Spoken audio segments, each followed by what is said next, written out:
같이 기도드리시겠습니다. 거룩하신 하나님 아버지, 오늘도 경건한 삶을 살아가게 하시옵소서. 풍성하시는 총을 따라 하늘의 복을 이 땅에 이어가는 믿음의 백성들이 되게 하시고, 오늘도 살아있음을 감사드리며 오늘도 주님 앞에 나와 있음을 찬양하면서 가장 중요한 은혜의 삶에서 이탈되지 않도록 오늘도 저희들을 보호하여 주시옵소서. 주님의 그 넓은 사랑으로 충분한 포용력을 갖게 하시고, 나의 생각에 갇혀있지 않게 하시고, 편견 없이 차별 없이 주님의 복음에 집중된 삶을 살아가게 하시옵소서. 예수 그리스도의 이름으로 기도드리옵나이다. 아멘. 사무엘상 16장 17절의 말씀입니다. 오늘 말씀은 사무엘상 16장 17절 말씀 개역 개정으로 먼저 있습니다. 여호와께서 사무엘에게 이르시되 그의 영모와 키를 보지 말라. 내가 너희 그를 버려놓으라. 내가 보는 것은 사람과 같지 아니하니 사람은 외모를 보니와 하나님 여호와의 중심을 보느니라. 한 번 더 읽겠습니다. 주님께서 사무엘에게 이르셨다. 너는 그의 준수한 겉모습과 큰 키만을 보아서는 안 된다. 그는 내가 세운 사람이 아니다. 나는 사람이 판단하는 것처럼 그렇게 판단하지는 않는다. 사람은 겉모습만 따라 판단하지만 나 주는 중심을 본다. 아멘. 이게 사무엘이 이새의 집으로 가서 이새의 아들 큰아들 엘리야합을 보고 자기 마음에 동하여서 준수한 키와 외모를 보고 기름을 부으려고 하였더니 주의 성령께서 말리셔서 주의 음성이 나타나는 장면입니다. 우리가 버려야 할 마음, 편견에 대해서 말씀을 드립니다. 예전에 한참 그 초등학생들 사이에 유행한 말이 있었습니다. 특히 이제 서울에 있는 아이들끼리 이야기를 듣고 좀 무섭다 이런 얘기도 듣고 또 좀 마음이 안 좋은 생각이 들었습니다. 초등학생들 사이에서 한동안 유행했던 말 중에 하나가 빌거지라는 말이 있었다고 합니다. 그것은 빌라에 사는 거지. 그러니까 좋은 집과 나쁜 집을 차별하는 거예요. 그래서 빌라에 사는 아이들은 빌거지, 자기들끼리 야, 쟤 빌거지야, 쟤는 빌라에서 사는 애야, 이거를 얘기하는 거고, 또 전거지하고 월거지가 있답니다. 이것은 전세에서 사는 애들, 월세에서 사는 애들을 가리킵니다. 그래서 전세 사는 애들은 전거지라고 하고 월세 사는 애들은 월거지라고 합니다. 서울은 빈부격차가 아주 심합니다. 더군다나 이제 아파트가 새롭게 단지가 조성되면서 거기에 초등학교가 아예 들어가면은 괜찮은데, 그렇지 않고 새롭게 조성된 아파트가 비싼 아파트인데 또 그 주변에 개발이 덜 된 집들은 당연히 빌라도 있고 연립주택도 있고 하겠죠. 또 이런 말도 있답니다. 엘사, 그리고 200충, 300충이라는 말이 있었다고 합니다. 엘사는 영화 주인공이 아니라 LH, 한국토지주택공사에서 사는 사람이란 뜻입니다. 그래서 엘사. 그리고 200충과 300충이란 말이 있는데, 부모의 한 달 수입이 200만 원과 300만 원이 안 되는 아이들 얘기합니다. 해당이 되는데, 그래서 이 벌레를 뜻하는 충이라는 말을 빗대어서 200충, 300충. 지는 200충이야, 300충이야. 좀 지난 얘기이긴 해요. 좀 지난 얘기이긴 하는데 이 묵상집에 이렇게 실렸어요. 어찌 보면 이제 아이들 눈에 그게 돈이라는 것과 또 사는 집안의 환경에 따라서 아이들끼리 차별해서 또래 집단에서 자기들끼리 편견하고 차별하고 갈라지는 그 모습, 우리 세태에 그렇게 말하는 아이들이 다 부모의 영향력을 받았겠지요. 누가복음의 이야기 중에서 누가복음 19장에는 예수님하고 삭개오의 만남이 설정되는 장면이 나옵니다. 여리고로 예수님이 지나가시다가 그 여리고의 세무장이었던 키가 작고 세리장, 당시에는 노마를 위해서 일하는 민족적인 그러한 세력이라고 할 수 있죠. 부자고 세리였지만 삭개오는 삶에 무의미했습니다. 그래서 소유와 지위가 있었고 행복이 보장됐다라고 생각하면 삭개오가 그 허무한 마음을 달래려고 그 구름같이 모여든 군중과 그 소문의 예수라는 이름의 소문의 위력을 자기가 막 정말 요즘으로 얘기하면 막 골프 치는 게 스케줄이 하루에 몇 개씩 잡혀 있고 뭐 정말 호화로운 파티가 있어서 자기가 정말 그게 재미있고 좋고 또 돈 쓰는 사람들 모임이 있어서 그렇게 분주하고 재미있고 행복했다면은 이 모임에 안 갔겠죠. 예수님과 사람들이 모여드는 그 모임에 안 갔겠죠. 근데 그의 그렇게 많은 소유와 지위가 있었지만은 그것이 행복을 보장하진 않았다라는 거예요. 삭개오는 굳이 길가로 나가 예수님을 만나지 않았을 것입니다. 근데 그 많은 소유가 그에게 진정한 삶의 의미나 행복을 못 느꼈습니다. 사람들이 세리인 자기를 싫어한다는 것을 너무나 잘 알고 있었음에도 불구하고 키가 너무 작아서 예수님을 바라볼 수 없으니까 뽕나무에 올라갔습니다. 근데 뽕나무에 열심히 올라갔던 삭개오는 생각지도 못한 경험을 하게 됩니다. 예수님이 보고 싶어서 그 뽕나무 위로 올라갔는데 예수님이 그만 뽕나무 아래에서 발걸음을 멈추시고 삭개오를 부르신 겁니다. 그 순간 삭개오는 심장이 멎었을 것 같습니다. 꼭 예습안에 가고 숙제안에 갔는데 그날 선생님이 내 이름 불러서 시킬 때 막 그때처럼 심장이 뛰었을 거겠죠.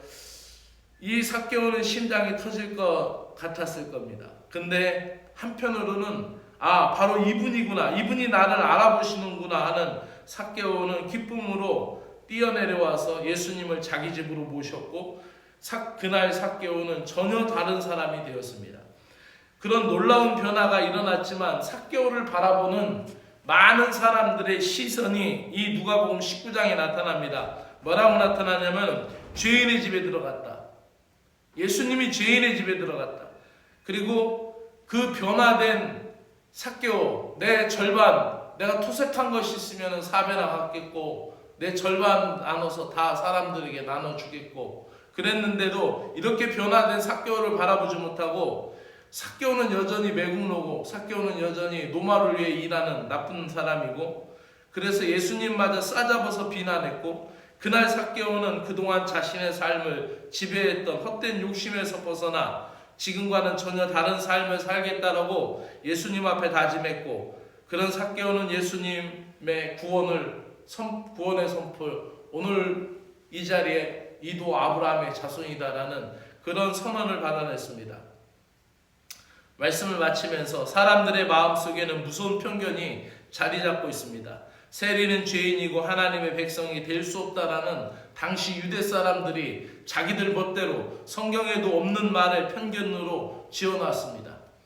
전세나 월세에 사는 아이, 부모의 수입은 적은 아이하고는 친구가 될 수 없다고 그 아이들에게 닉네임처럼 다시 꼬리표처럼 붙어버리는 너무 어릴 때처럼 평가르게 하는 이 나라의 아이들의 모습, 그 아이들의 마음속에는 무서운 편견이 부모로부터 자리 잡고 있는 겁니다.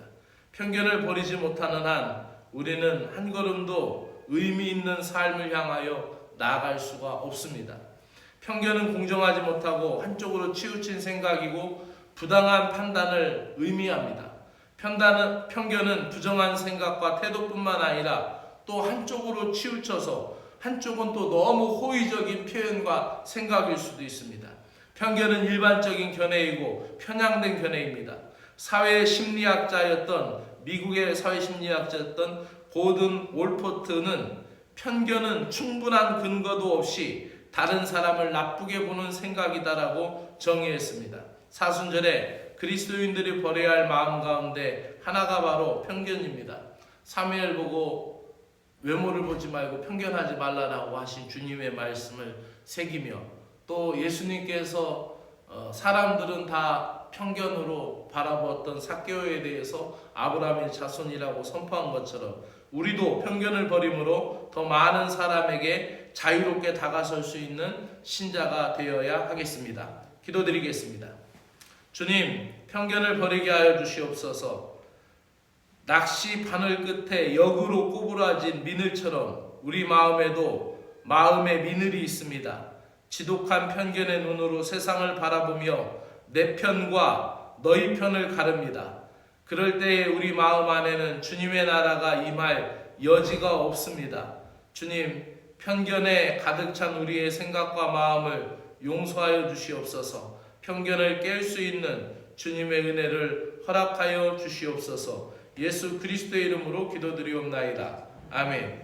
하늘에 계신 우리 아버지여, 이름이 거룩히 여김을 받으시오며 나라가 임하시오며 뜻이 하늘에서 이루어진 것 같이 땅에서도 이루어지이다. 오늘 우리에게 일용할 양식을 주옵시고 우리가 우리에게 죄 지은 자를 사하여 준 것 같이 우리의 죄를 사하여 주옵시고 우리를 시험에 들지 말게 하옵시며 다만 악에서 구하시옵소서.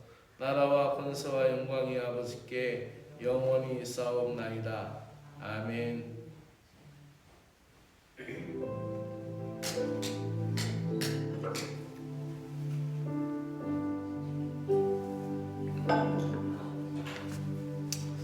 사랑과 자비 하나님 아버지, 편견을 버릴 수 있는 마음을 저희들이 허락하여 주시옵소서.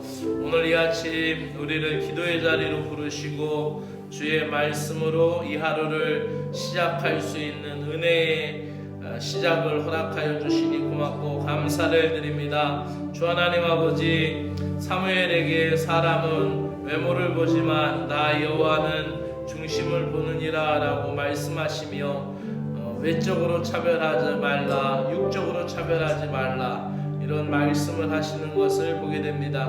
우리 가슴에 깊이 새겨야 할 이 사순절의 영성 가운데 편견을 버리는 마음을 갖게 하여 주시고 사람의 눈으로 사람을 판단하고 겉모습으로 속마음까지 재단해하며 우리의 기준과 잣대로 이웃을 평가하려 했던 교만을 회개합니다. 하나님 아버지, 나의 생각의 잣대로 내 기준만 옳다고 생각하여 사람들을 마음대로 차별하고 마음대로 편견하였던 어리석음을 내려놓사오니 주님, 우리가 주의 은혜를 바라보며 더 넓은 마음, 더 넓은 생각을 갖고 더 넓은 포용력을 가지고 주님 앞에 살 수 있게 하여 주시옵소서. 주 하나님 아버지, 삭개오를 나무 위에서 나무 위에 있던 삭개오를 바라보며 그 이름을 불러주셨고 그 집에 들어가신 예수님의 사랑을 기억합니다. 하나님 아버지, 오늘도 나의 이름을 불러주시고 오늘도 나의 마음속에 들어와 좌정하시며 사람들에게 손가락질 받았던 삭개오, 사람들에게 외면하였던 삭개오, 많은 돈을 가졌고 부유했지만은 그의 마음을 채울 수 없었던 그 인생의 무의미한 삶 속에 방황하고 거리를 헤맬 때 하나님의 나라가 그의 마음 가운데 임하였던 것은 차별 없이 모든 영혼들을 대해 주신 주님의 넓으신 사랑임을 믿습니다. 우리의 시선도 주님의 시선을 담게 하여 주시고 우리의 마음도 주님의 사랑을 담게 하여 주시고 우리의 인생이 주님 은혜 안에서 의미를 발견할 수 있도록 하나님 아버지 더 큰 마음, 더 큰 사랑을 가질 수 있도록 우리에게 편견을 없애주시기를 간절히 원합니다. 주님, 우리 안에 있는 모든 편견과 선입견을 꺾어주시고 사람을 있는 모습 그대로 받아들일 수 있는 사랑의 사람이 될 수 있도록 저희들의 영적 시야, 육적 시야를 교정시켜 주시며 눈앞에 보이는 것만으로 판단하지 않게 하시고 하나님이 보시는 마음의 중심을 바라볼 수 있는 영적 분별력을 저희들에게 허락하여 주시옵소서. 편견 없이 서로를 바라보며 다름을 이해하고 품을 수 있는 그러한 공동체가 되도록 우리 교회를 복주시고, 하나님 아버지, 오늘도 우리 교회 공동체가 그리스도의 포용과 사랑을 드러낼 수 있는, 그리하여서 예수 그리스도의 증인이 될 수 있는 복음의 교회가 될 수 있도록 은혜를 베풀어 주시옵기를 간절히 원하옵나이다. 우리를 자유하게 하시는 주님 은혜 안에서 고정관념을 버리며 배제의 시선을 벗어버리게 하여 주시옵소서. 굳어져 있는 관념, 굳어져서 딱딱해버린 그 마음과 생각을 하나님 성령의 담비로, 은혜의 담비로 부드럽게 하여 주시어서 하나님 아버지, 주님 은혜 안에서 말씀이 움직일 때 내 생각과 내 마음도 같이 움직이게 하여 주시어서 하나님 아버지, 내가 아버지 움직일 수 있을 때의 그 중심은 하나님의 말씀인 줄로 믿습니다. 주님이 내 마음을 차지하여 주시어서 고정관념과 배제의 시선을 벗어버리게 하시고 사랑으로 새로워지기를 간구하며 기도하며 주님 은혜 안에 깨어있는 믿음의 백성 되게 하여 주시옵소서. 주 성령님, 오늘도 우리의 생각을 새롭게 하여 주시고 우리의 눈을 주님의 눈으로 바꿔주시고 믿음의 눈으로 바꿔주시옵기를 간절히 원하옵나이다. 우리 안에 벽이 허물어지게 하시고 주님의 마음이 우리 가운데 임할 수 있는 복된 심령이 되게 하여 주시옵기를 간절히 원하옵나이다. 오늘도 하나님 편견 없이 누군가를 품어야 할 때 하나님 기도하며 주님 앞에 믿음으로 나아가게 하여 주시고, 또 이 교회 공동체 안에서 새롭게 바라봐야 할 사람이 누구인지, 또 하나님 내 주변에 있는 사람들 가운데 다시 새롭게 바라봐야 할 사람이 누구인지를 하나님 깨닫게 하여 주시고, 오늘도 내가 꺾어야 할 고정관념이 무엇인지 생각나게 하셔서 오늘도 마음이 바뀌어지고 새로워질 수 있도록 은혜를 베풀어 주시옵기를 간절히 원하옵나이다. 한국교회를 복되게 하시고 한국교회의 세속화를 멈추게 하시며 한국교회가 깨어서 하나님 이 땅의 소망과 이 땅의 빛이 될 수 있도록 은혜를 베풀어 주시옵기를 원하옵나이다. 하나님 아버지, 모든 목회자들에게 하나님의 말씀의 은혜를 주시고 성령 안에 살게 하시고 하나님 깨어있는 목회자들 되게 하시고, 또 각 교단마다 교단의 리더들에게 하나님 교단장들에게 성령 충만, 말씀 충만케 하시어서 온전히 주님만